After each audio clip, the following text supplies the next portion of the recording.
வேதனை தரும் செய்தி ஒன்றை கூறுகிறேன் கேள். சத்வகுணம் நிறைந்தவர்களால் மட்டுமே அகிலமானது நன்மையை பெறும்.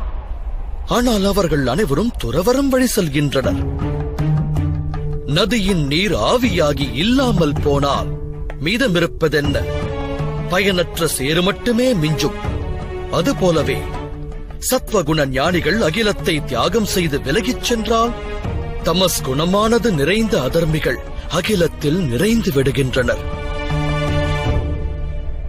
அதனால் அகிலத்தில் பாவமும் அதர்மமும் தழைக்கிறது.